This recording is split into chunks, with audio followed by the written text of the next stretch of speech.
मुस्तफ़ा की नज़र में रहता हूँ,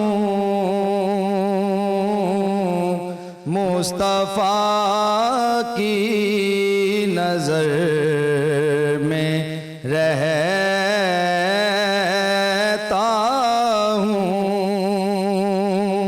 मुस्तफ़ा की नज़र में रहता हूँ। कितने महफूज घर में रहता हूँ, साया मुस्तफ़ा है मेरा मकान,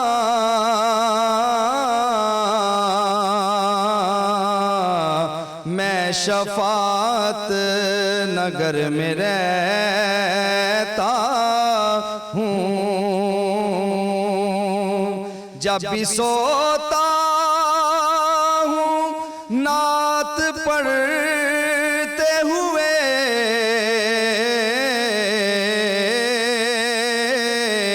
जब भी सोता हूँ नात पढ़ते हुए, रात को भी सहर में रहता हूँ।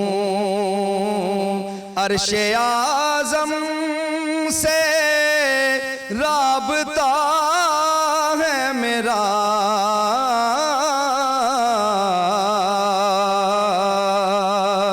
अर्शे आज़म से राबता है मेरा, कुर्ब खैरुल बशर में रहता हूँ।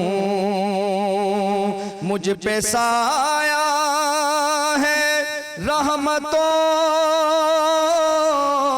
का नसीर, मुझ पे साया है रहमतों का नसीर, अरसाए बेखतर में रहता हूँ, मुस्तफ़ा की नज़र में रहता हूँ। कितने महफूज घर में रहता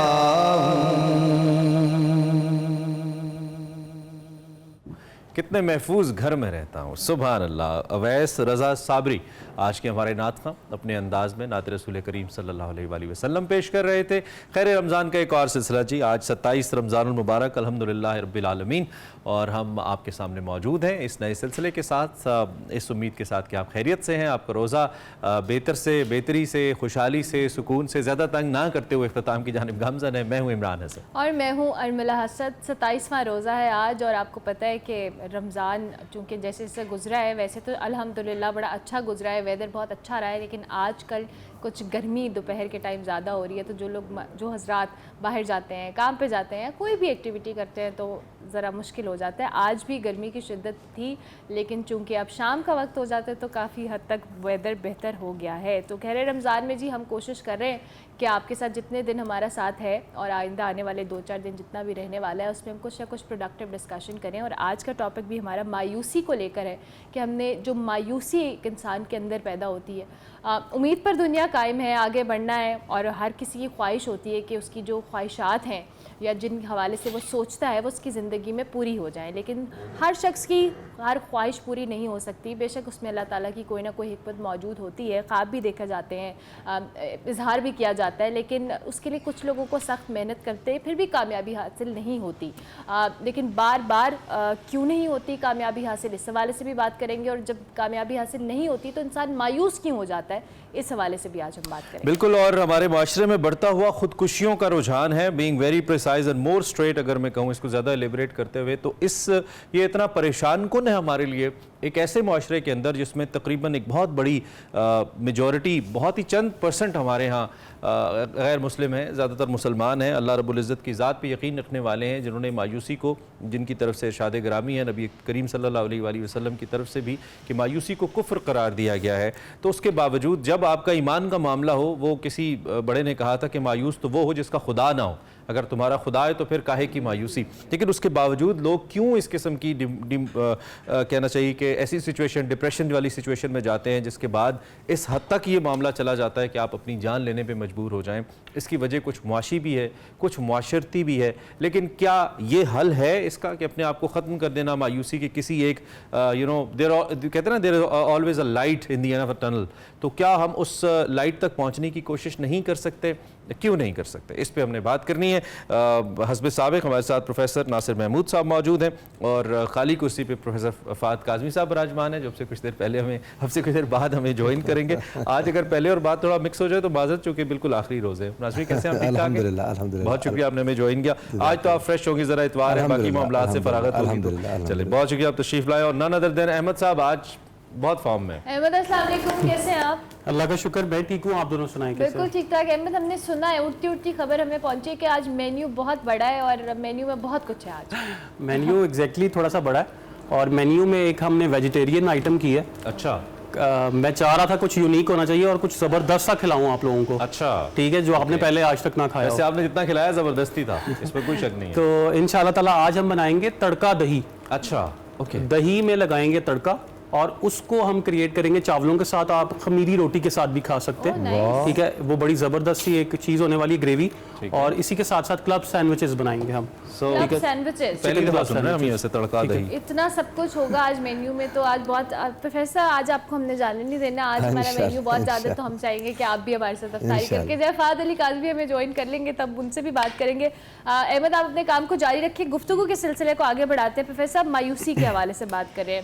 मौजूदा दौर के अंदर हम बहुत सारी चीज़ों को लेकर ख्वाहिशात भी रखते हैं, उसके लिए कोशिश भी करते हैं, लेकिन जब वो चीज़ें पूरी नहीं होती तो मायूसी बहुत एक्सट्रीम हद तक चली जाती है। जैसे इमरान ने भी खुदकुशी को पॉइंट आउट किया। मायूसी को बेसिकली क्या हम कैसे डिफ़ाइन करेंगे और इसको ओवरकम करने के लिए हमें क्या करना चाहिए? बिस्मिल्लाहिर्रहमानिर्रहीम। बहुत अच्छा मजमून आपने लिया। कोई शक नहीं कि इस वक्त इसकी बहुत ज़्यादा ज़रूरत है कि लोग अपने जब ख्वाहिशात पूरी नहीं होती, तमन्नाएँ पूरी नहीं होती, जब उनके शौक़ पूरे नहीं होते और वो उनको पूरा होते नहीं देखते, कोशिश करते हैं, स्ट्रगल करते हैं, जब फिर भी पूरा नहीं करते तो एन जब वो पूरा होने वाला होता है उससे पहले मायूस होकर बैठ जाते हैं। और जब मायूस होने में फिर मुख्तलिफ़ तरह के रिएक्शंस देते हैं, तरह तरह के रिएक्शंस होते हैं और ये सारे के सारे रिएक्शंस गुनाह पर मुंताज होते हैं। इसलिए अल्लाह ताला ने जो कुरान मजीद में दो चीज़ें कही, एक अल-इयास मिन रौहिल्लाह और एक कुनूत मिन रहमतिल्लाह, दोनों का माना अल्लाह की रहमत से मायूसी ना हो। अल्लाह रब्बुल इज़्ज़त की रहमत से मायूसी, इसको अल्लाह ताला ने कुफ्र और गुमराही करार दे दिया। और उसकी बुनियादी वजह यह है कि ये इंसान से ऐसे ऐसे काम करवाता है जो अल्लाह ताला की ज़ात के साथ नाउम्मीद हो जाने जैसे कुफरिया अमाल करवा देते हैं। वैसे तो हदीस पाक में आता है कि ये अकबरुल कबायर है, कबीरा गुनाहों में से एक है, और यकीनन यानी मायूसी बुनियादी तौर पर मायूसी अकबरुल कबायर है। सैयदना अब्दुल्लाह इब्न मसूद रज़ियल्लाहु तआला अन्हु के अल्फाज हैं कि बड़े गुनाहों में से भी बड़ा गुनाह है। रसूलुल्लाह सल्लल्लाहु अलैहि वसल्लम से पूछा गया, आका ये कबीरा गुनाह कौन कौन से हैं? तो आका अलैहिस्सलातु वस्सलाम ने फरमाया, शिर्क, अल्लाह के साथ शिर्क करना, अल्लाह की रहमत से मायूस हो जाना, ये कबीरा गुनाहों में से भी बड़े कबीरा गुनाह है। तो अब कबीरा गुनाह जब हो गया तो बाज़ वक़्त लोग जुमला बोलते हैं कि मायूसी कुफ्र है। तो ये कुफ्र इस माना में है कि इंसान को कुफ्र तक ले जाती है मायूसी, और इंसान उसमें ऐसे गंदे अमाल करता है जैसे किसी ने खुदकुशी कर ली, अपने आप को खत्म कर लिया। इससे बढ़कर हालांकि नहीं सकता कि आप अपनी जान ही ले लें। देखें, ये अल्लाह ताला की ज़ात पर उसका एतमाद मुतज़लज़ल हो गया। वो रब्बुल जलाल जो आजमाता है, जो इंसानों को आजमाने का हक रखता है, और अल्लाह ताला ने कुरान मजीद में जा बजा फरमाया और कई बार फरमाया कि मैं आजमाऊंगा। अहसिबन नासु अन युतरकू अन यक़ूलू आमन्ना व हुम ला युफ्तनून, क्या लोगों ने ये गुमान कर लिया कि जब तुमने कलमा पढ़ लिया तो हम तुम्हें आजमाएंगे नहीं? आजमाइश होगी, मुश्किलात से होगी, परेशानियों से होगी, और अंबिया की आजमाइश हुई, खुद रसूलुल्लाह की आजमाइश हुई, और हुजूर अलैहि सलाम और पिछले अंबिया के असहाब की आजमाइशें हुई, शदीद आजमाइशें हुई। हत्ता कि हुजूर नबी करीम सल्लल्लाहु अलैहि वसल्लम के हवाले से अल्लाह ताला ने कुरान मजीद में, अगर आप उसको पढ़े ना, ग़ज़वा खंदक को, वहाँ पर एक मकाम पर आता है कि अल्लाह ताला फरमाते हैं इज़ जाऊकुम मिन फ़ौक़िकुम व मिन अस्फ़ला मिनकुम व इज़ ज़ाग़तिल अबसार व बलग़तिल क़ुलूबुल हनाजिर व तज़ुन्नूना बिल्लाहि ज़ुनूना, दुश्मन ऊपर से आगे, दाएं से आगे, बाएं से आगे, और दिल कलेजे उनके गलों को आने लगे। कुरान के अल्फाज सुने, व बलगतिल कुलूबुल हनाजिर, इतनी परेशानी, इतनी तंगी, इतनी डिप्रेशन के दिल गले में आने लगे और अल्लाह से तरह तरह के गुमान करने लगे। हुनालिक अब्तुलियल मुमिनून, वहां पर मोमिनीन को आजमाया गया। ये रसूलुल्लाह के असहाब हैं। वज़ुलज़िलू ज़िलज़ालन शदीदा, झंझोड़ के रख दिए गए, लेकिन फिर मदद पहुंची। तो इंसान जितने भी मुश्किल हालात में हो, ये बात पक्की है कि अगर अल्लाह को पुकारता है, अल्लाह को याद करता है, तो रब्बे ज़ुल जलाल उसे मुश्किल से निकाल देते हैं। एक बात अर्ज करूंगा यहाँ पर ताकि बात मुकम्मल हो जाए। सूरा अल इंशिराह में इन्ना माल उसर युसरन, इन्ना माल उसर युसरा 2 बार आया ना, कि हर तंगी के साथ आसानी है, फिर बेशक हर तंगी के साथ आसानी है, तो 2 बार पुकारा गया। अल उस्र अलिफ लाम के साथ है, मुअर्रब बिल लाम है।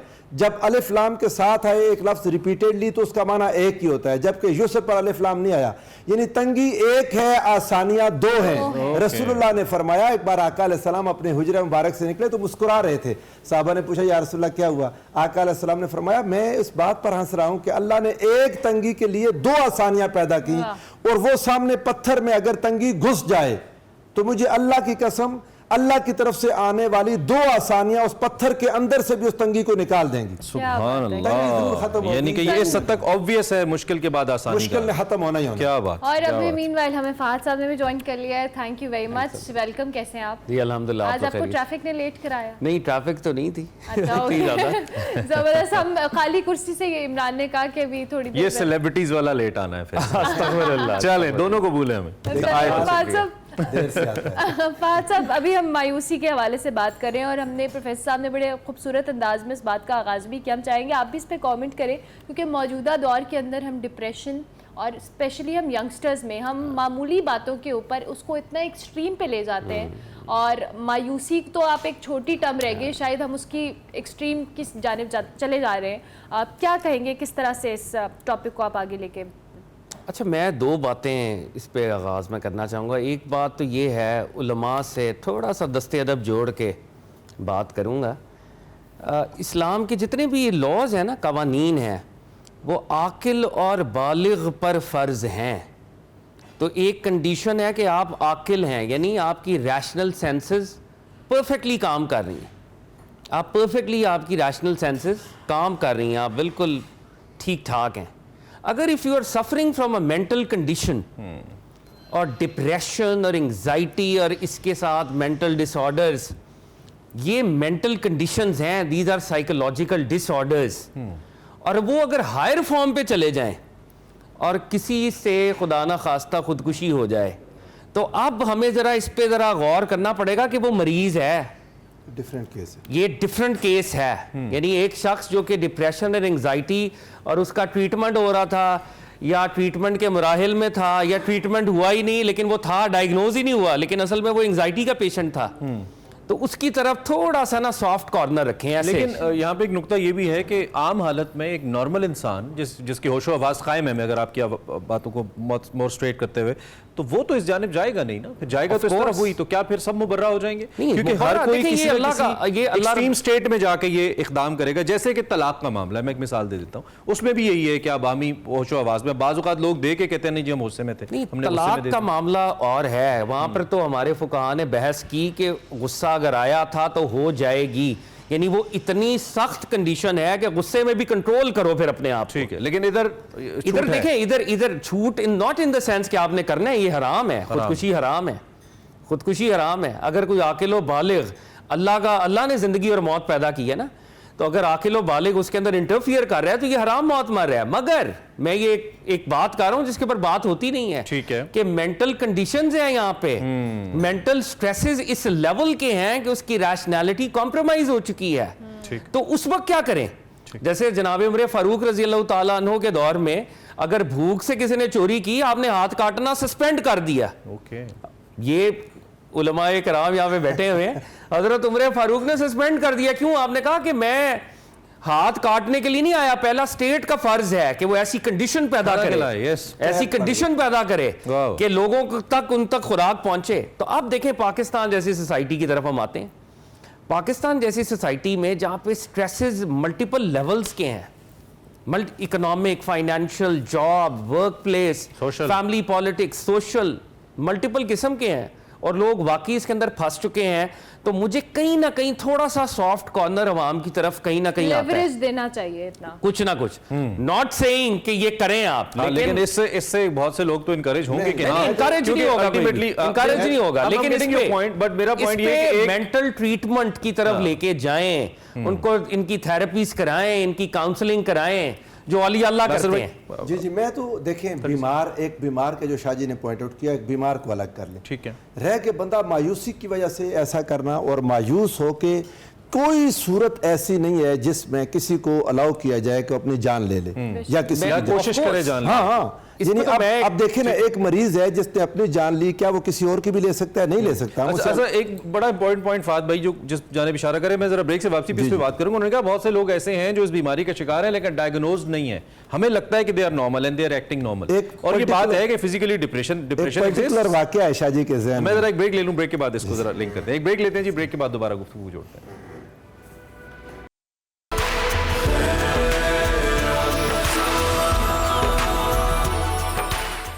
वेलकम बैक टू खैर रमज़ान। इससे पहले, ब्रेक पे जाने से पहले, हम बड़े अहम मौजू पे आज बात कर रहे हैं। रुजूम रमज़ान भी आगे बढ़ता जा रहा है, हमारे मौजूआत के अंदर जो क्या कहना चाहिए, हमें चूज़ करने में थोड़ी मुश्किल भी हो रही है, लेकिन हम कोशिश कर रहे हैं कि जो रोज़मर्रा ज़िंदगी से मुतल्लिक़ मौजूआत है उस पर बात की जाए। आज हम मायूसी को लेकर, और फिर ये जो मायूसी इंतहा तक चली जाती है और इंसान कुछ ऐसी हरकत कर जाता है जिससे खुदा न खास्ता जो मरने के बाद वाली ज़िंदगी है वो पूरी की पूरी अपने लिए अजाब का बाइस बनाता है। हम खुदकुशी की बात करें, इसी पे हमारे दोनों जो दोस्त हैं इस पे बात करें।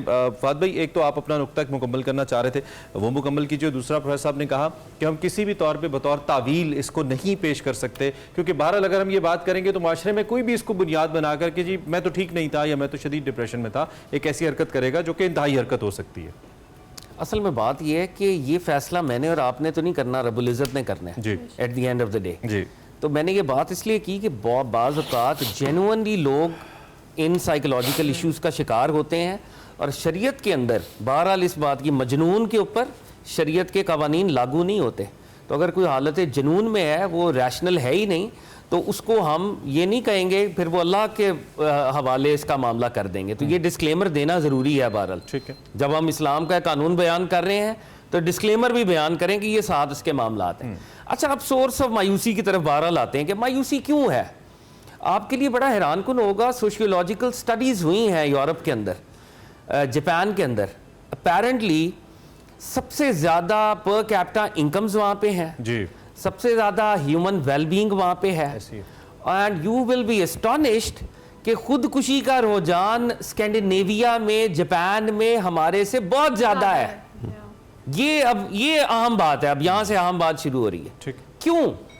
क्योंकि आपका कोई एंकर नहीं है जिस पे आप रिलाई कर सकें।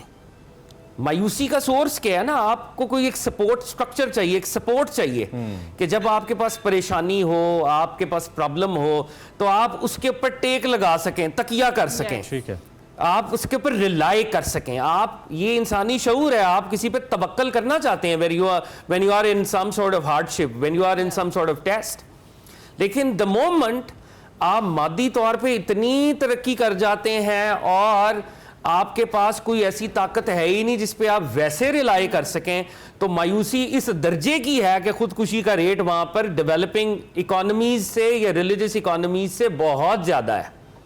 तो इस्लामिक फ्रेमवर्क क्या है, मायूसी ख़त्म कैसे होगी? तवक्कल। तवक्कल किस पे करें? तवक्कल इल्लाह। इस कायनात का एक क्रिएटर है, वो ट्रू एक्टर है, मैंने हम वक्त उस पर रिलाय करना है। इमाम गजाली याद आए, इमाम गजाली ने कहा कि देखो जब तक तौहीद इंटरनलाइज नहीं ना होगी कि मेरी हर उम्मीद रब से, मेरा हर खौफ रब से, जब तक ये इंटरनलाइज नहीं होगा कि खुदा के अलावा कोई ताकत नहीं है जिससे मुझे डरना है, खुदा के अलावा कोई कुव्वत नहीं है जिससे मैंने उम्मीद लगानी है, जब तक ये इंटरनलाइज नहीं होगा तो तुम्हारी एग्जिस्टेंस जो है वो एक एनिमल की एग्जिस्टेंस बल्कि उससे भी नीचे है। ऐसे लेकिन एक स्टेज ये भी आता है कुछ लोगों पर, मैंने देखा है प्रोफेसर साहब, जब लोग खुदा से ही गिला करना शुरू हो जाते हैं, नौज़ुबिल्लाह, वो खुदा से ही, और इसकी वजह उनकी गुर्बत हो सकती है, कुछ रिश्तों में खराबी हो सकती है, जुल्म सितम के ऐसे मामलात हमारे माशरे में तो बहुत होते हैं कि इतना जुल्म हुआ कहीं पे और लोग हमें कहते नजर आए कि हमें तो लगता है कि खुदा हमारी सुनता ही नहीं है, खुदा नौज़ुबिल्लाह खुदा है ही नहीं,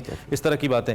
तो क्या इसको भी हम उस पैराए में लेके आ सकते हैं कि आपका सोशल फैब्रिक इतना वीक है कि वो लोगों को इस नहज पे ले आता है, या नहीं कहीं ना कहीं मेरी ईमान की कमजोरी है जो मुझे इस नहज पे लेके आई है? मेरी एक ज़ाती रिसर्च है जिस पर मैंने काम भी किया बहुत अरसा, वो ये है कि जो भी शख्स खुदकुशी करता है हालात से तंग होकर कोई भी नहीं करता, उसकी मेंटल टेंडेंसी होती है। अच्छा, वो करना चाहता है। हाँ, वो कहीं ना कहीं छोटे होते, कभी अब अम्मी ने मारा तो उसने खुदकुशी की कोशिश कर ली, कभी अब्बू नाराज हुए पैसे नहीं दिए तो मैं अपने आप को मार लूंगा, थोड़ा सा बड़ा हुआ तो एग्जाम में इम्तिहान में नंबर अच्छे नहीं आए तो खुदकुशी की शादी नहीं ट्राई कर ली, थोड़ा और बड़ा हुआ तो रिश्ता घर वालों ने नहीं मर्जी की जगह करवाया तो मैं खुदकुशी कर लूंगा। हमेशा धमकी देने वाले बंदे होते हैं, ये टेंडेंसी वाले लोग होते हैं। वरना एक बंदा जो सोशल फैब्रिक्स में तंग आके खुदकुशी कर रहा है, उससे कई गुना ज्यादा तंग लोग जिंदा भी मौजूद होते हैं जो इस तरफ जाते ही नहीं, उनसे भी ज्यादा तंगी वाले लोग मौजूद होते हैं। शायद इस बात को एक बहुत बड़े लेवल पर लेके चले गए। सेकेंड वर्ल्ड वार के बाद ये जो टी.एस. एलियट और अर्नेस्ट हेमिंग्वे, इन्होंने कहा था कि lost generation, we have lost our relation with our soil, cut गए ना ताल्लुक, अपने आप को बीमारियों में, परेशानी, एंजाइटी में चले गए, लोग खुदकुशियां करने लगे। एलियट की एक नज़म मुझे याद आती है, उसने कहा come under the red rock, मजहब के अंदर आ जाओ, मजहब के दायरे में जब तुम आ जाओगे ये तुम्हें सुकून देगा। जब आप लाइफ आफ्टर डेथ पर बिलीव रखते हैं, मरने के बाद की जिंदगी पर जब आपका एतमाद होता है तो आप मायूस नहीं होते। अच्छा प्रोफेसर, इसमें एक और फैक्टर भी है, जैसे आपने कहा कि हमें अगर तवक्कल है, हमें एक चीज़ पर एतमाद है कि उसकी ज़ात मौजूद है, लेकिन हमारे यहाँ सोशली शायद वो चीज़ हमारे अंदर इतनी इंड्यूस्ड नहीं है कि हम उस तवक्कल पे जाएं, हम उस एतमाद पे, हम वक्ती तौर पे जो सर्कमस्टांसेस है उनको एक्सट्रीम पे ले जाते हैं। यही है ना, ये जहालत है, ये जहालत है, ये एजुकेट करने की ज़रूरत है, इस पर मेहनत करने की ज़रूरत है। वो जो मैंने आपको एलियट का हवाला दिया, उसने कहा कि आ जाओ इसमें, वो तो खैर क्रिश्चियनिटी की तरफ कोई भी मजहब होगा वो आखिरत की बात करता है, वो अल्लाह की रजा की बात करता है, वो अल्लाह की मेहरबानी। वक्त है कि टेंडेंसी 30 सेकंड में एक पॉइंट आप अपना अगर रखना चाहें, मैंने ब्रेक पे जाना है, या चाहें तो ब्रेक से वापसी भी हम लिंक कर जी, ब्रेक से वापसी भी हम डिटेल कॉन्वर्सेशन करेंगे, लेकिन बाय द वे रिलीजन का इंस्टीट्यूशन इज वेरी इंपॉर्टेंट कि वो आपको मायूसी से निकाले, और फिर हमारे यहाँ तो इस्लाम इज द इस्लाम, ये जो टेंडेंसी फैक्टर ये बड़ा इंपॉर्टेंट है। प्रोफेसर साहब कहते हैं कि कहीं ना कहीं ये रुझान होता है, कहीं ना कहीं वो जो आपको इस एक्सट्रीम तक लेके जाता है। इंटरेस्टिंग गुफ्तगू, एक ब्रेक के बाद ज्वाइन करते हैं आप।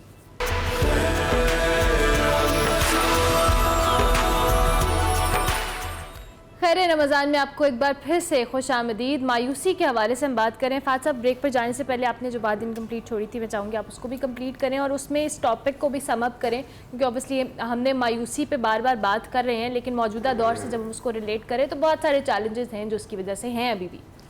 देखिए, मैं एक चीज़ को ना बहुत ज़्यादा एम्फोसाइज करना चाहूँगा, इंसानों को किसी प्री कंसीव्ड अजम्पशन से ना तोला जाए। अगर मेरी एक अजम्पशन है ना, तो वो यूनिवर्सली ब्लैंकेट तौर पे हर इंसान के ऊपर मैं फिट नहीं कर सकता। ये रवैया गैर इल्मी है। ठीक।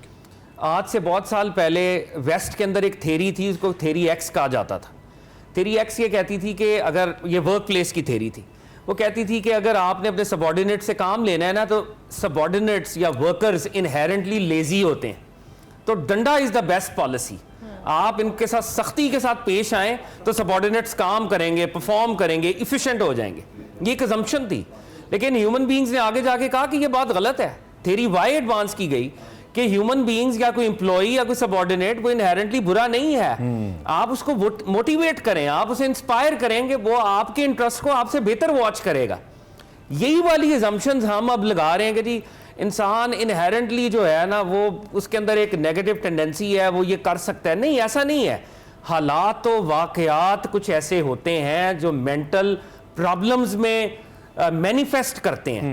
हमारे यहाँ पाकिस्तान के अंदर ना थेरेपी या काउंसलिंग या मेंटल हेल्थ प्रॉब्लम्स को हम बिल्कुल अंडर द कार्पेट करते हैं। मैं इसी तरफ आ रहा हूं। एक हमारे बंदा बच्चों के टाइम कम है, मैं चाहता हूं हम जरा सॉल्यूशंस पे आ जाएं। ठीक है, आपका पॉइंट वैलिड पॉइंट है ये भी।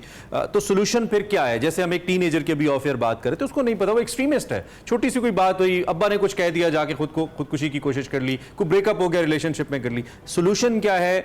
सोशल रिस्पॉन्सिबिलिटीज क्या है, पेरेंट्स की क्या है, जरा इसको सम अप कीजिए। सोल्यूशन ये है कि सबसे पहले तो पेरेंट्स खुद अपने बच्चे के साथ ना दोस्त बने, और वो जिस जर्नी से गुजर रहा है उसको दोस्तों की तरह ट्रीट करें, कंफर्ट जोन में रखें। और बच्चा जो है ना एकदम, या कोई भी बंदा एकदम नहीं इस तरफ एक्सट्रीम पे जाएगा, वो सिम्टम्स देना शुरू करेगा। उसके डायलॉग में, उसके मकालमे में, उसके बिहेवियर में आपको तब्दीली आना शुरू होएगी। आपका काम है कि फौरी तौर पे खुद भी काउंसल करें। अगर आपकी काउंसलिंग से फायदा नहीं हो रहा, सीक प्रोफेशनल हेल्प, उसको लेके जाएं। और हमारे यहाँ ना ये एक बड़ा टैबू है साइकोलॉजिकल हेल्प सीख करना। हम कहते हैं कि जी वो मैं तो ठीक हाँ, मैं कोई पागल ना, या वो बच्चा भी कहेगा मैं बिल्कुल ठीक हाँ, की गल है। नहीं, जिस तरह आपके अंदर बॉडी के अंदर प्रॉब्लम्स होती हैं तो आपको कोई शर्म नहीं होती बुखार की दवाई लेने के लिए, दीगर दवाइयां लेने के लिए, इसी तरह अगर आपके बच्चे में या आप में आपको कोई टेंडेंसी लग रही है जो नेगेटिविटी है जिसके अंदर एंगर मैनेजमेंट का इशू है, so on and so forth, go talk to a therapist, seek help. This is the religious way of dealing this. मतलब इंस्टेड के हम ये कहें कि जी वो एक अलहदा बहस है कि कोई उस एक्ट को करेगा तो क्या होगा, वो ऑफ कोर्स हराम मौत है, अल्लाह रब्बुल इज्जत ने हमें रोका हुआ है, वो हमने रुकना है, मगर उससे पहले रोकने के लिए भी तो कुछ करना है ना। सर्टेन टूल्स हैं जो कि नहीं, बाद में तो हमने फतवेबाजी करनी है कि ये हराम है, हमने इसके घर वालों से नहीं मिलना, ये नहीं करना, फलाना नहीं करना, वो भी बड़ा बुरा है। उससे पहले निप इन द बड, ये सूफिया का तरीका है, औलिया का तरीका है, सहाबा का तरीका है। तो प्रोफेसर, मजहब इसमें हमारा मजहब इस्लाम कितना बड़ा सहारा है इस मायूसी की कैफियत से बचने के लिए, अल्लाह की रहमत से मायूस ना होने के लिए, और अंधेरों में रोशनी तलाश करने के लिए। अंबिया की बड़ी अच्छी मिसाल आपने दी कि कितना मुश्किल वक्त आया, उनको आजमाया गया और फिर उसके बाद वो उस मुश्किल से निकले। और औलिया अल्लाह की भी ऐसी एग्जाम्पल्स हमारे पास, कई ऐसी एग्जाम्पल्स मौजूद है। कितना बड़ा सहारा है। मैं आपको बताऊं कि नबी करीम सल्लल्लाहु अलैहि वसल्लम ने तो इसको इस हद तक नापसंद किया कि दौरान जंग एक शख्स ने तकलीफ़ से मगलूब होकर, शदीद तकलीफ़ से मगलूब होकर अपने आप को अपने नेज़े की नोक पर रख के ख़ुदकुशी कर लिया। आका अलैहिस्सलाम ने फरमाया जहन्नुम में। और जिस तरीके से अपने आप को मौत के घाट ले जाएगा, और वो मुजाहिदीन की सफ में था। हाँ, मुजाहिदीन की सफ में था। लोगों ने कहा जनती, हज़ूर अलैहिस्सलाम फरमाया नहीं, अपनी इस वजह से दोज़ख में। यानी कि अल्लाह की राह में जिहाद करते हुए भी अगर आपने अपनी जान ली खुद से तो आपका ठिकाना जहन्नुम है। बिल्कुल, सब्र करना लाजिम है, इस्तिकामत लाजिम है, अल्लाह की ज़ात पर एतमाद लाजिम है। और ये सिखाना बचपन से बच्चों को मुसल्ले पर ले जाना, उनको सजदे में रोना सिखाना, उनको अल्लाह की मोहब्बत सिखाना, उनको अल्लाह की ज़ात पर एतमाद सिखाना, ये माँ बाप की जिम्मेदारी है। हुज़ूर नबी करीम सल्लल्लाहु अलैहि वसल्लम ने फरमाया जिसने जिस तरीके से अपनी जान ली, क़यामत तक वो ये अमल दोहराता रहेगा। ये डराने के लिए था ताकि वो ये करे ना कि अब तो तंग आके कहते हैं मर ही जाएंगे, मर के भी कैसे न चैन पाया तो किधर जाएंगे। हाँ, वो ये है कि इंसान को सुकून, फिर ये कि इंसान समझे कि एस्केप है, मैं यहाँ इस दुनिया की तकलीफ से जान छुड़ा के आराम, आगे आराम नहीं है आपके लिए। Simple is this. आपने अपना आराम यहां पैदा करना है, आपने अपने लिए मेहनत यहां करनी है, आपने कोशिश यहां करनी है। उसमें बीमार है तो डॉक्टर को सजेस्ट, उसके पास जाना। अगर साइकोलॉजिकल कुछ प्रॉब्लम जो काउंसलिंग से दुरुस्त हो जाएंगे तो उनकी काउंसलिंग करना, अल्लाह के जिक्र से सुकून, क्योंकि ये बात हालात वाकयात। हमारे यहाँ अब से कुछ अर्सा पहले एक हाई प्रोफाइल सुसाइड केस आया था। जहांगीर तरीन साहब हमारे फेमस भाई जान जो है, उन्होंने खुदकुशी की और उसकी वजह उन्होंने अपनी सेहत, एक खत जो मिला था वहां से कि उनकी सेहत इतनी खराब थी, ही सेड कि मैं एक डल लाइफ नहीं जीना चाहता, अब सुने ना, बीमारी से तंग आके आपने अपनी जान ले ली। ऐसे केसेस में मैं आपको बता दूं, जो अभी शाहजी ने थोड़ी देर पहले बयान की बात कि डेवलप्ड कंट्रीज में ये रेशो ज्यादा है जिनके ये मसाइल नहीं है हमारे वाले, वहां बेरोजगारी नहीं है, वहां ये मसाइल नहीं है, फिर भी करते हैं। वजह अल्लाह से दूरी, अल्लाह रब्बुल वो ज़हनी उनकी ये हालत इस हद तक पहुंच जाती है कि उन्हें नजर नहीं आता कि मैं क्यों जिंदा रहूं। हालांकि ये तकलीफ गुजारना आपके लिए अजर है, ये जो आपको दुनिया में तकलीफ हो रही है ये फजूल नहीं है, ये आपको आखिरत में इसमें बहुत बड़ा सवाब मिलने वाला है। लेकिन अल्लाह से दूरी बहुत बड़ा फैक्टर है। फात साहब 30 सेकंड। मैं आखिर में सिर्फ ये कहूँगा, एट टाइम मुझे ये खौफ आता है कि जिस तरह से हम गुफ्तगू करते हैं, अल्लाह ताला हमें सबको इम्तिहानात से बचाए, और ये खास तौर पे ऐसे सारे इम्तिहानात से। और अल्लाह ताला हमें इन लेटर एंड स्पिरिट्स सरकार दो आलम सल्लल्लाहु अलैहि वसल्लम, सहाबा, अहले बैत, औलिया के नक्शे कदम पे चलाएं आमीन। आमीन। Thank और you उनके very रास्ते much. पे हम जाएंगे तो इंशाल्लाह उम्मीद है कि कोई साइकोलॉजिकल मसला नहीं अल्लाह है। ना करे इंशाल्लाह, किसी को कुछ हो। थैंक यू वेरी मच, आप दोनों मेहमानों का बहुत शुक्रिया जी। मायूसी एक बहुत बड़ा गुनाह है, डेफिनेटली इस पे आज हमने बात की और इसकी बहुत बड़ी वजह अल्लाह ताला से दूरी है। इस पे हम बात कर रहे थे, ब्रेक लेंगे, ब्रेक के बाद वापस आएंगे। आप देखते रहिए खैर खैर रमज़ान। रमज़ान।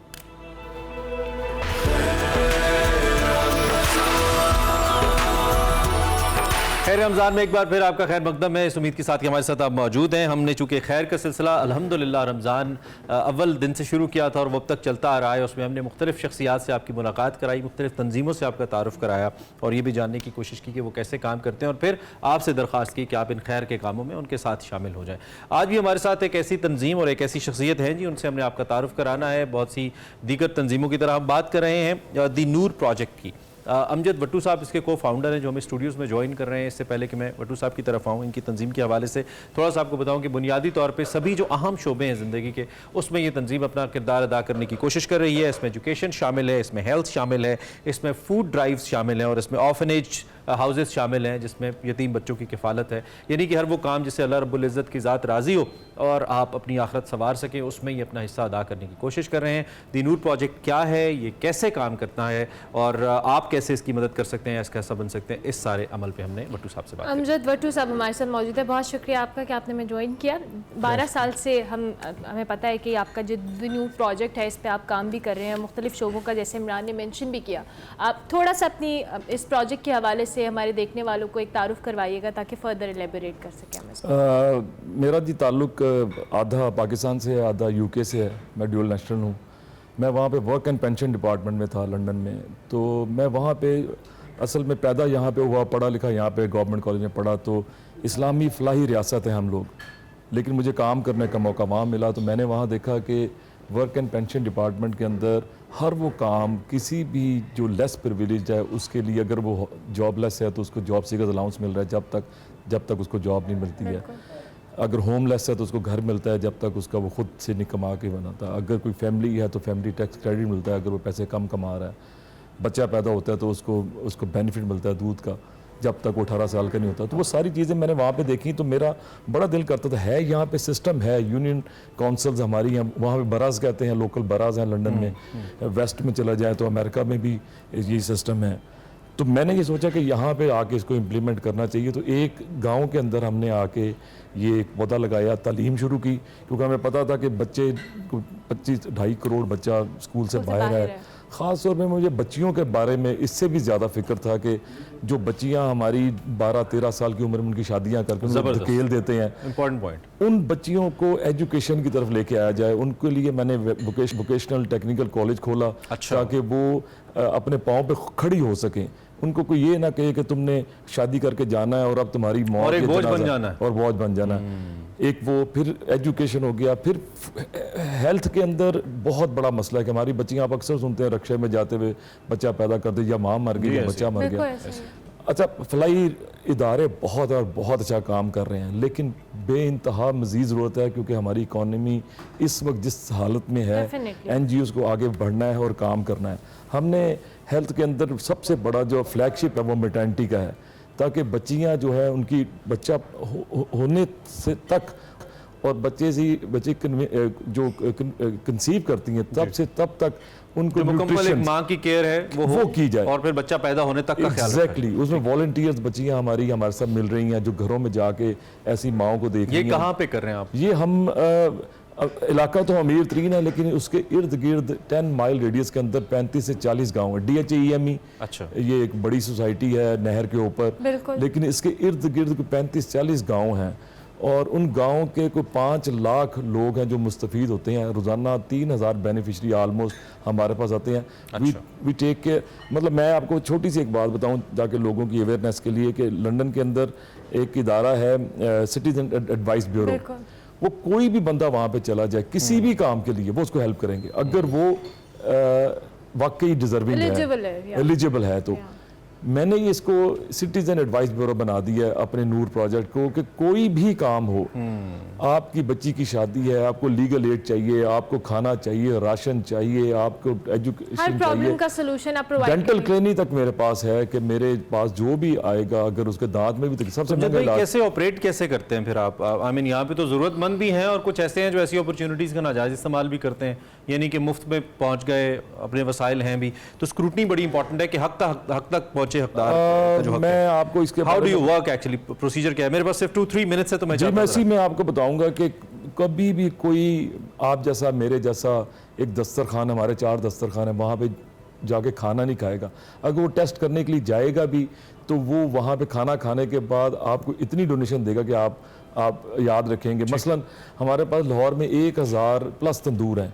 अच्छा, हम उसको कैसे ओपन करते हैं? Very easy to open it. हम एक तंदूर वाले से जो ऑलरेडी एग्जिस्ट करता है उससे कोलैबोरेट कर लेते हैं, 200 रोटियों के एडवांस पैसे डाल देते हैं बॉक्स के अंदर जिसका नाम इज्जत की रोटी है, और कोई भी शख्स जो वहाँ से रोटी लेगा, गरीब आदमी, उसको फ्री मिलेगी। आप और मैं जाएंगे तो वहाँ पे उस बॉक्स के अंदर पैसे डाल के आएंगे कि आसान तरीन सदका जारिया है कि किसी भूखे की भूख मिट जाए वहाँ से। तो अब बढ़ते बढ़ते 1000 प्लस तंदूर हो गए हैं। इसी तरह तालीम के ऊपर हैं लोग, पूरी दुनिया में क्या पाकिस्तानी जहाँ जहाँ हैं हमें सपोर्ट करते हैं। ठीक। मतलब आप यूरोप में चले जाएं वहाँ पे सपोर्ट करेंगे, अमेरिका में चले जाएं वहाँ पे सपोर्ट करेंगे, और आप बस काम ठीक कर रहे हो। ठीक है। सो क्विकली, हमारे पास टाइम बहुत कम है, लोग कैसे आपकी मदद कर सकते हैं? आपने बताया कि बच्चियां हैं जो कि हॉकी खेलती हैं, उन्होंने गोल्ड भी विन किया है, जो यतीम बच्चे उनकी किफालत है। क्विकली 1 मिनट के अंदर आप अपना मैसेज पहुंचा दें आपके एक्सप्रेस टीवी पे पहली दफ़ा ये बताने जा रहा हूँ कि यूरोपियन कंट्रीज से 6 ममालिक पाकिस्तान आ रहे हैं नूर प्रोजेक्ट को विजिट करने के लिए। हमारी बच्चियों ने गोल्ड मेडल जीता पंजाब में हॉकी में, ख्वाजा जुनैद के अंडर, फुटबॉल खेला फीफा के अंडर, पीपीजी स्पोर्ट्स हैं उसको। हमारी बच्चियाँ, मैं बच्चियों को बता रहा हूँ ना, बेटियों को ज़्यादा अपलिफ्ट कर रहा हूँ, पीसीबी के साथ क्रिकेट खेल रही हैं। अच्छा। तो अगले 4-5 साल में हमारी बच्चियाँ इंशाल्लाह पाकिस्तान खेल रही होंगी इंशाल्लाह। तो आप देखें इन बच्चियों के अंदर कितना पोटेंशियल है।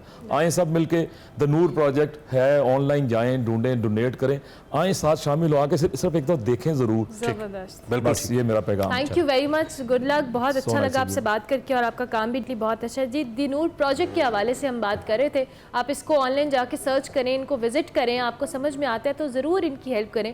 जो कार्य खैर में अपना हिस्सा ज़रूर डालें, जो डिज़र्विंग लोग हैं उन तक हेल्प होनी चाहिए। इस हवाले से हमने बात की, अमजद भट्टू साहब हमारे साथ मौजूद थे। अब ज़रा हमने ब्रेक पर जाना है, लेकिन ब्रेक पर जाने से पहले किचन में जाएंगे। अहमद, कहाँ तक पहुँचे आपके मामले? हमने सब कुछ बना लिया।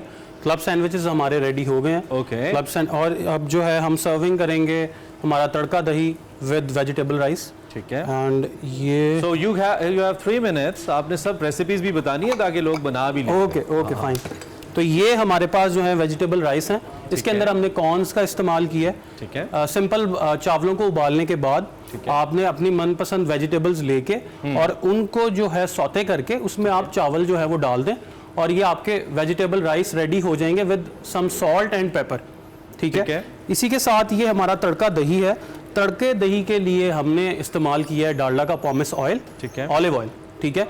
और ऑलिव ऑयल को सबसे पहले हमने ज़ीरा और सूखा धनिया लेके सौते किया था। इसी के साथ साथ हमने इसके अंदर प्याज कटा हुआ डाला। कटे हुए प्याज के बिल्कुल साथ हमने जो है इसके अंदर शामिल किया है धनिया। ठीक है। और उसके बाद हमने इसमें फेंटा हुआ दही आधा किलो, ठीक है, वो शामिल करने के बाद हमने इसके अंदर जो डाला है वो है ऊपर से कसूरी मेथी और थोड़ा सा जीरे का पाउडर। ठीक है। तो हमारे पास ये कुछ मसाले की लुक आ गई है, और इसके अंदर मैंने वेजिटेबल्स भी ऐड किए हैं। ठीक है। तो ये मैं अगर आपको दिखाता चलूं। अच्छा, ये अब हुआ जी फोकस। अरे वाह यार अहमद, इट लुक्स लाइक करी। एग्जैक्टली जो कड़ी हम अमूमी तौर पे खाते हैं, लेकिन ये थोड़ी सी मिठास होती है इसमें ना। अच्छा, ये थोड़ी दही। जी, ओके। ये थोड़ी मिठास के साथ होती है, और इसके साथ हम सर्विंग करेंगे उबला हुआ अंडा। सो इसको हम प्योरली कह सकते हैं कि हेल्दी फूड है, healthy and vegetarian food. Vegetarian food. वाह, ठीक है। और आज हमने इसको रेडी किया है डालडा में। ठीक है। एज यू नो कि डालडा कभी भी अपनी क्वालिटी एंड हेल्थ पे कॉम्प्रोमाइज़ नहीं करता, जहाँ ममता वहाँ डालडा। एंड ये हम इसके ऊपर डालेंगे थोड़ा सा धनिया। And this is the recipe card, vegetable rice with tadka dahi, okay. और ये कितने % सर्विंग बनाई है आपने इस रेसिपी कार्ड को अगर देखें हम तो? ये टोटल 5% सर्विंग है। 5% सर्विंग, ठीक है, 5% सर्विंग है। क्या ये क्लब सैंडविच की भी रेसिपी आ गई है? जरा हम आपको एक्सप्लेन भी कर देते हैं DW जी, में। मैं क्लब कैसे सैंडविच की बनाया? भी आपको रेसिपी जो है वो एक्सप्लेन कर देता हूँ। क्लब सैंडविचेस के लिए हमने श्रेडेड चिकन, ठीक है, वाइट पेपर और सॉल्ट का इस्तेमाल किया है, ठीक है। और इसमें हमने मायोनीज 2 टेबलस्पून एंड थोड़ा सा दही भी ऐड किया है। ठीक है। दही मैं इसलिए ऐड करता हूँ क्योंकि लुब्रिकेशन जो हमने करनी होती है चिकन की, मायोनीज से आप कर सकते हैं, लेकिन आप उसमें अगर दही ऐड करेंगे तो उससे ज़रा सॉसी रहता है और वो हेल्दी भी होता है कंपैरेटिवली दूसरे तरीके से। Okay. और हमने उसको अपनी ब्रेड के ऊपर, फ्रेश ब्रेड के ऊपर लगाया है। ठीक है। इसी के साथ क्यूकम्बर ऐड किए हैं और चीज स्लाइस आप ऐड करना चाहे तो कर सकते हैं, ठीक है। नहीं तो आप और फिर आज जो की है- हमारी रेसिपीज कंप्लीट हो गई हैं? जी, हमारी आज की recipe. Thank you very much Ahmad, बहुत शुक्रिया इतने मज़ेदार और लंबे चौड़े मेन्यू के लिए जी। आपको क्लब सैंडविच भी बनाना सिखा दिया, राइस भी बता दिया, साथ करी भी बता दी। सो ये ओवरऑल हमारा आज का मेन्यू था। अभी हम ब्रेक लेंगे, ब्रेक के बाद वापस आएंगे। आप देखते रहिए खैर रमज़ान।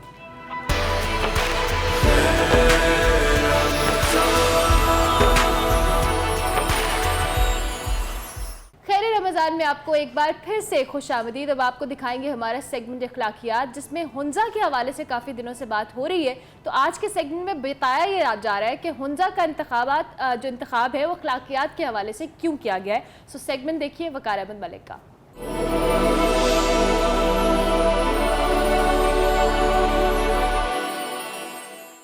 अस्सलाम वालेकुम नाज़रीन, मैं हूँ वकार अहमद और आप देख रहे हैं खैर रमज़ान। खैर रमज़ान में हुंजा से हमने बहुत सारे सेगमेंट्स किए। उस सिलसिले की ये जो आखिरी कड़ी है, हुंजा में हमने क्यों ये फ़ैसला किया कि यहाँ से सेगमेंट्स किए जाएँ, उसकी एक वजह यह है कि यहाँ पे अखलाकियात का एक अमली मुज़ाहिरा नज़र आता है और वो जो अखलाकियात का अमली मज़र है, इसने हुंजा को बैनुल-अक़वामी शोहरत दी है।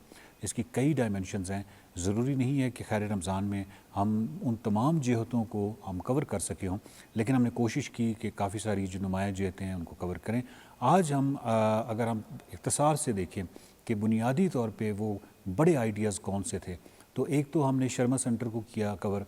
और शर्मा सेंटर जो है वो हमारे लिए बहुत बड़ी स्टोरी इस हवाले से है कि हमारे यहाँ टिकटॉक पे और मुख्तलिफ़ सोशल मीडिया पे इस तरह के लोग, जिसको हुंजा में डिफरेंटली एबल कहा जाता है, अमूमी तौर पे मेंटली चैलेंज भी कहते हैं, ये जो खुसूसी अफराद हैं, इनको हमारे यहाँ टिकटॉक और सोशल मीडिया पे बतौर फ़न के तौर पे पेश किया जाता है।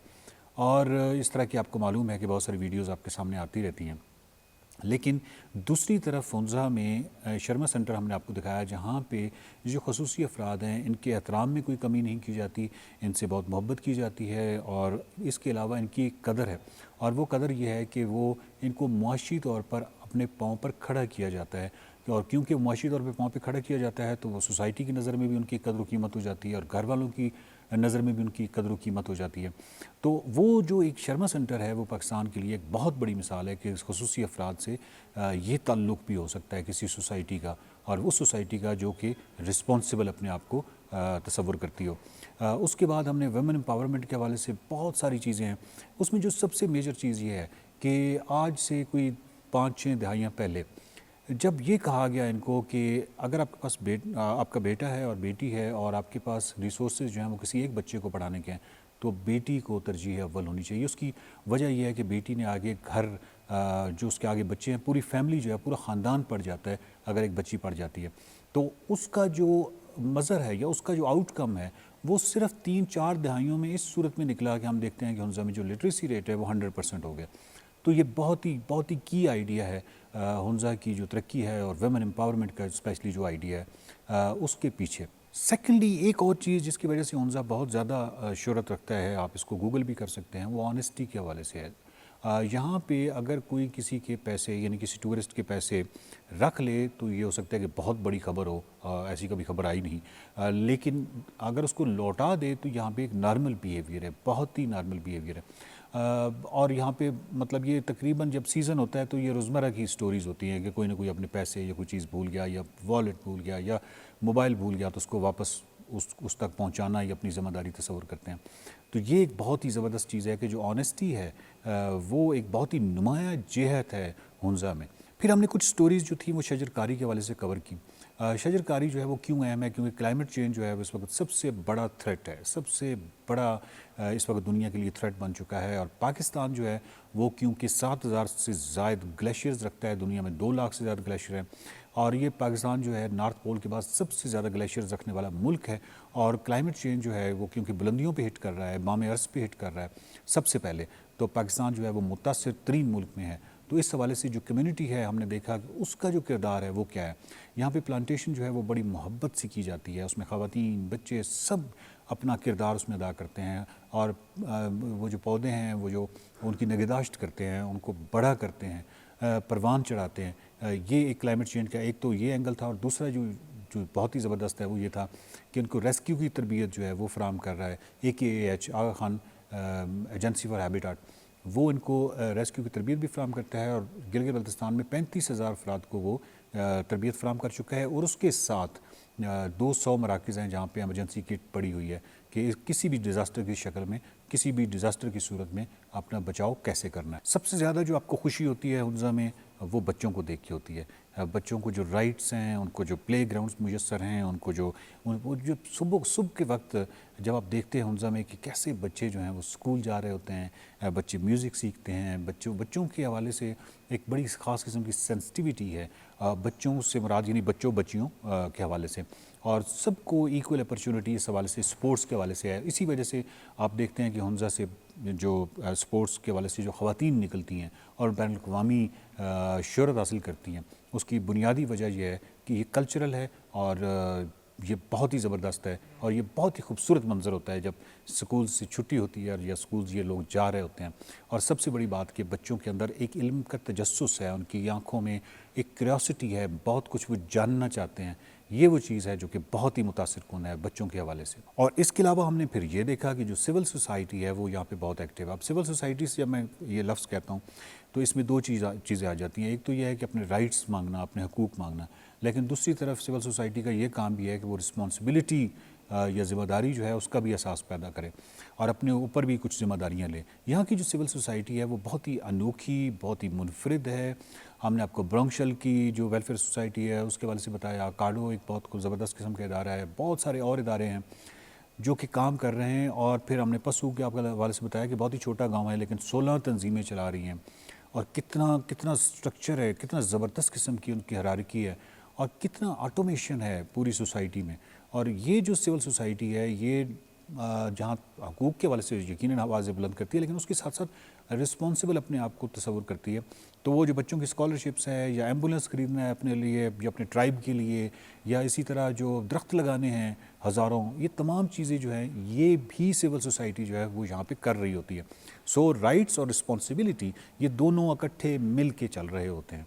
तो यहाँ पे हुंज़ा में अखलाकियात के हवाले से ये सेगमेंट्स करने का मकसद ये था कि अखलाकियात के हवाले से एक तो तसव्वुर इल्मी है और एक अमली है।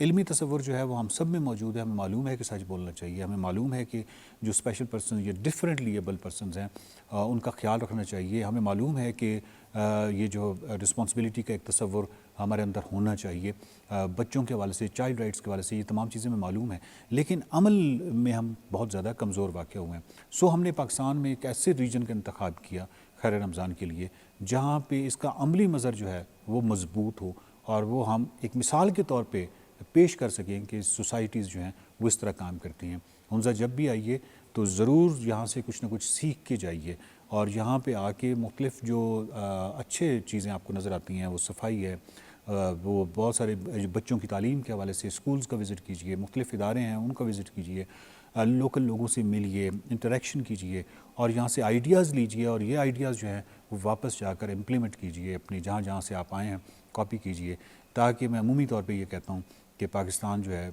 मतलब मैं ख्वाब देखता हूँ कि पाकिस्तान जो है उसका मुस्तकबिल क्या होना चाहिए। पाकिस्तान एक बड़ा सा पशु होना चाहिए। खैर रमज़ान के जो सेगमेंट्स थे उम्मीद है आपको पसंद आए होंगे, और मेरी तरफ से पेश की ईद मुबारक। बहुत शुक्रिया।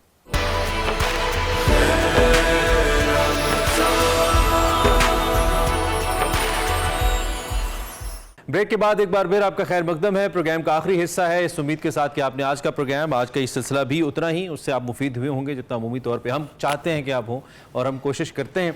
आज भी बड़ा अहम मौजूद है जिस पर हमने बात की, और हम ये भी उम्मीद करते हैं कि इससे माशरे पर कुछ मस्बत असरात ज़रूर मुरतब होंगे। प्रोग्राम का आखिरी सेगमेंट गिरफ्त है, और आज इसमें प्राइस कंट्रोल पर जो सना कादिर हमारी को होस्ट हैं, वो मुख्तलिफ बाज़ारों में गई हैं। उन्होंने क्या सूरत हाल देखी, क्या प्राइस लिस्ट पर अमल दरामद हो रहा है या नहीं, आज के गिरफ्त में आपको दिखाएंगे। आप सेगमेंट देखिए और हम आपसे मिलेंगे इंशाल्लाह कल। अल्लाह हाफ़िज़।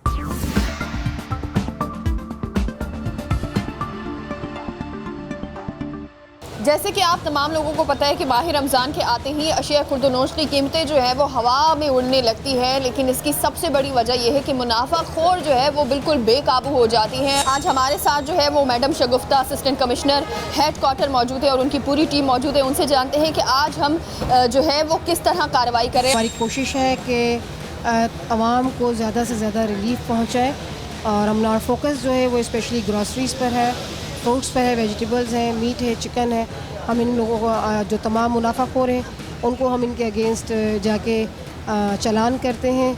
अगर ज़रूरत पड़ती है तो हम उनके ख़िलाफ़ FIR भी करवाते हैं, और हमारी भरपूर कोशिश ये होती है कि हम ज़्यादा से ज़्यादा जो है आवाम को रिलीफ पहुँचाएँ।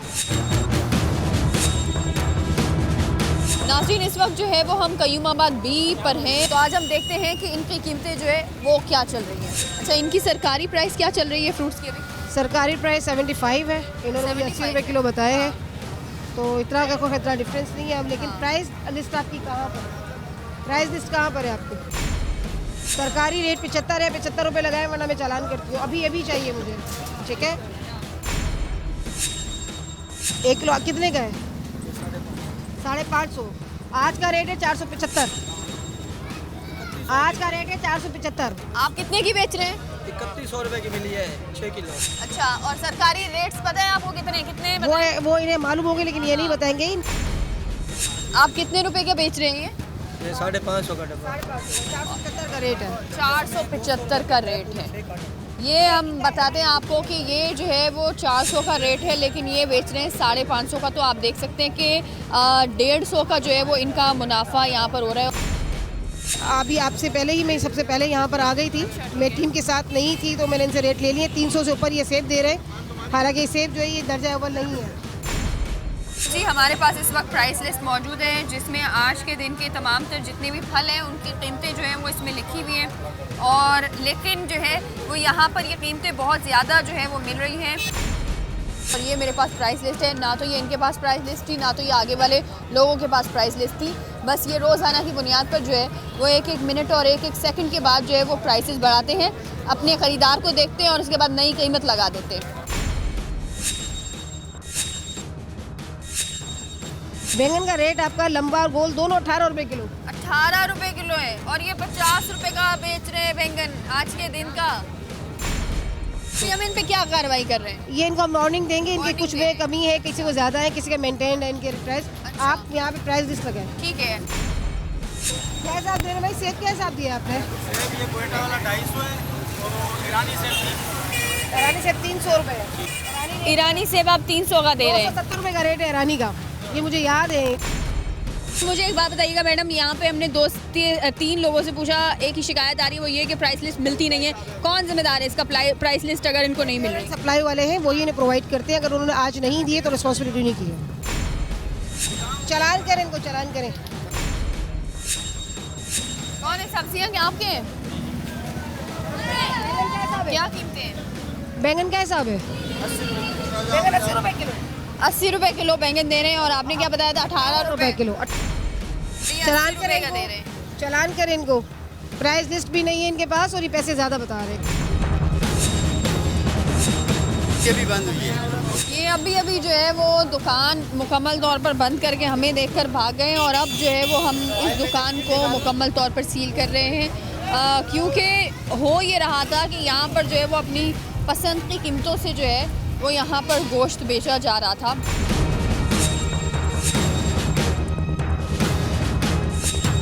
अभी आप ये बताइएगा कि अभी आपने इस दुकान को मुकम्मल सील कर दिया है? जी बिल्कुल, हम इसको सील करके जाएंगे, इनके लॉक्स को, और ये विदाउट परमिशन ये सील नहीं खोल सकते। और अगर ये सील खोलेंगे तो फिर हम इनके खिलाफ FIR करवाएंगे। एक तो होता है कि सामने बंदा फेस करता है तो, लेकिन ये लोग भागे हैं तो इसका मतलब है ये खुद इन्होंने शो कर दिया है कि इन्होंने गलती की हुई है या वो ज़्यादा बेच रहे हैं। अच्छा, इस वक्त हम आपको ये बता दें कि यहाँ पर सिर्फ़ और सिर्फ ऐसा नहीं है कि प्राइस का काम चल रहा है, बल्कि यहाँ पर जो है वो एंटी इंक्रोचमेंट टीम भी इस वक्त हमारे साथ यहाँ मौजूद है। और जो भी हमें नज़र आ रहा है कि पतारे हमें नज़र आ रही है कि पतारे जो है वो रोड पर है या वो एंटी इंक्रोचमेंट के ज़िम्मे में आ रही है, तो उनके ऊपर भी जो है वो इस वक्त मुकम्मल तौर पर कार्रवाई की जा रही है। ये दुकान खुली हुई है, मतलब ये देखें कि ये दुकान खुली हुई है, इस पर कोई ताला नहीं लगा हुआ है और ये खुली हुई दुकान है, तो ये हमें देखकर अभी बंद की गई है।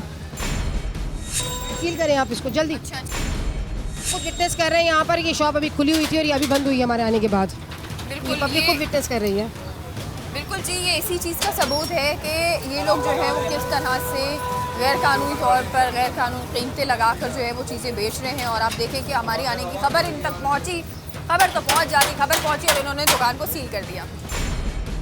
नाज़रीन, आपने देखा कि किस तरह से जो है वो यहाँ पर ऐसा हो रहा था कि ना तो यहाँ पे लोगों के पास प्राइस लिस्ट थी और लोग जो है वो अपनी मर्ज़ी से सिर्फ ख़रीदार को देखकर कीमतें लगा रहे थे। और यहाँ पर जितने भी गोश्त की दुकानें हैं वो हमें देखने के बाद, खबरें पहुँचाने के बाद वो बिल्कुल मुकम्मल तौर पर बंद हो गई।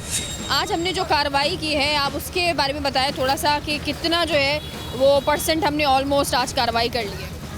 एक्चुअली ये बाज़ार काफ़ी बड़ा है, अब हम एंटर हुए हैं तो यहाँ पर बहुत जल्दी खबर पहुँच जाती है। तो ये तमाम गोश्त वाले जब तक हम यहाँ पहुँचे, एक तो ये कंजस्टेड एरिया है, अगर हम गाड़ी में भी आते तो उसमें टाइम लगना था, लेकिन इन्हें पता लगता है तो ये बंद करके चले गए। फिर भी हमने एक चिकन और एक बीफ को हमने सील कर दिया है, बाकी फ्रूट्स, 2 फ्रूट्स और एक सब्ज़ी वाले को हमने चालान किए हैं। तो इंशाल्लाह देखेंगे, हम दोबारा आएंगे, कोई मसला नहीं है, इनको जाएँ। हम अब एक्चुअली हम आते हैं बगैर बताए और हमारा तरीक़ाकार ये होता है कि पहले हम खुद इन्फॉर्मेशन ले लेते हैं, फ़र्स्ट हैंड इन्फॉर्मेशन हमारी होती है, उसके बाद फिर हम जाके इनको टारगेट करते हैं और उनको चालान करते हैं। और एक बाकायदा हमारा एक प्रोसीजर बना हुआ है कि हमें हमारे कमिश्नर साहब की तरफ से एक बुक हमें जो है असाइन हुई है और उसमें बाकायदा नंबरिंग है और हर चीज़ जो है उसके अंदर वो रिकॉर्डेड है। तो हमारी कोशिश ये है कि हम बाकायदा हम गवर्नमेंट के रेट को कायम करने के लिए उसके मुताबिक हम अपना काम करें। नाज़रीन, हम आपको बताएं कि ख़बर तो मिल जाती है, ये बात सच है, लेकिन कानून जो है उसको मुझे लगता है कि बहुत ज़्यादा सख्त होना चाहिए। जिस तरह से इनकी जो है वो टीम काम कर रही है, मुझे लगता है तमाम तर टीम्स को इतना ही जो है वो मुतहरिक होकर काम करना चाहिए ताकि जितना हो सके माह रमज़ान में हम जो है वो रहमतें बिखेरें, रहमतें समेटें, ना कि हम किसी की अजियत का बाइस बने। बहुत शुक्रिया, अल्लाह हाफ़िज़।